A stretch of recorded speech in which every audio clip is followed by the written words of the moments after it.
Resources in the early stages of these war strategy games, or whatever you want to call them, are constantly a struggle, and Epic Age is no exception to that rule. So, this video, I want to share a few tips that I have learned of how to maximize your resource income in the early stages of seasons in Epic Age. Let's get into it. All right, tip number one is you should be gathering constantly. This is also very similar to my advice in Rise to War. In Epic Age, you have what are called policies. You can see them right up here in the top left. You can have up to 30 of these at a time, and they recharge 1 per hour. And on any tile that you own, you can spend 3 decrees to send a squad out and gather resources. It only takes 5 minutes after your army marches to that tile, and you'll get a massive influx of resources immediately. And the game even allows you to tell your army to do this multiple times. That way, if you need a whole bunch of one resource and you're about to go to bed or go eat dinner, you can tell the game, just go ahead and gather 3 times for me, and it will gather a bunch of that resource for you automatically. Really nice little quality of life feature.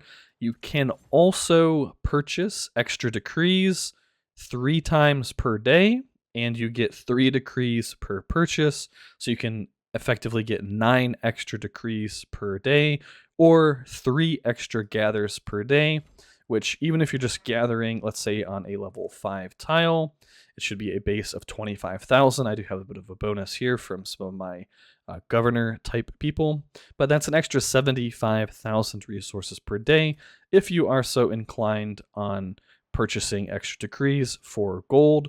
The game so far seems relatively generous with the gold that you get just from playing. But if you're not going to be spending any money, you'll probably want to save that to recruit heroes rather than get the extra resources. But gathering can be a huge boost to your economy early on. I mean, even now, when I have like full level 5 and 6 tiles, 1 gather is the equivalent, actually more if I'm gathering on a 5. Gathering on a 6. It's actually like 2 hours, an hour and a half worth of resources. So, big influx of resources, use your decrees to gather, really helps out. Tip number 2. I'll go ahead and pull up my main hall and we'll look at my territories. You'll have to ignore these for now because I'm actually about to relocate. But the point is, you want to fill up all of your tiles on level 5 territories as soon as possible. I have a whole bunch of them, as you can see. And the reason for that, if we take a look at our tile yields, a level 4 tile gives 500 resources per hour. It has 5,400 defenders. A level 5 tile goes up to 9,000 defenders, but gives double the amount of resources per hour. So this is a massive jump between level 4 tiles and level 5 tiles as far as resources per hour is concerned. And then if we look at level 6 tiles, these only gain 200 extra resources per hour, except instead of fighting one army that has 9,000 strength, you're fighting 2 armies that have 15,000 strength. So a total of 30,000 strength. These are more than 3 times as difficult in theory, these level 6s, compared to level 5s, and the benefit is not that much. Now, obviously, if you trade out like 80 level 5 tiles for 80 level 6 tiles, that 200 benefit does add up. But if you're barely able to take 6s, but you're definitely able to just farm the crap out of 5s, I would really suggest that you fill up completely on level 5 tiles, as you're going to get the most resources per troop investment. And then once you have your level 5s, you can start rolling those over, flipping them into level 6s.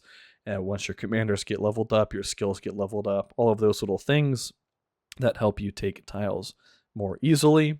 So really focus on those level 5s, fill up on them as soon as you can, because they give a phenomenal amount of resources for how hard they are, or I should say how not hard they are actually to take. And the last tip is potentially a little bit controversial. I don't know how everybody feels about this yet. However, I found it to be extremely useful to take my economic techs up to level 10 of 30 really early on. These are similar to tributes in Rise to War. They just buff up whichever resource they're associated with, so food, stone, wood, and ore. Just gives you baseline extra production. The reason that I say level 10 is important is because once you get them to level 10, you're allowed to put like governors, I guess officers, appoint, I don't know, wood officer, metal officer, prime minister. You have these like governor style slots that you can give to your heroes, and those give pretty significant bonuses overall, in my opinion. If you unlock these very early, like 3.5% stone production, that's not a whole lot, but if you consider you're getting 3.5% extra stone every single hour of every single day after you are able to appoint this officer, that's quite a significant amount of resources, and it improves how much of these resources that you gather off of tiles. So you kind of double dip in a sense on these resource bonuses. Another little nice reason that I like getting those early is because after you've appointed these heroes, they slowly gain EXP over time. So they just level up on their own by just sitting there doing their job, being the officer of that resource. And every 10 levels, you get to add attributes. The more attributes you can put into things like charm and politics, the higher that bonus grows. So the earlier on that you're able to appoint these guys to those offices, the earlier they'll level up, the earlier they gain extra stats, and then that gives you more and more resources. So I don't want to say it's a compounding effect.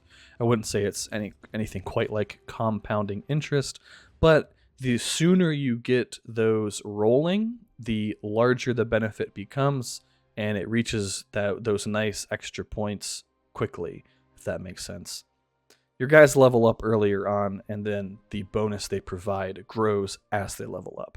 That's a simple way of saying it. Alright guys, that's it for this video. Thank you for watching.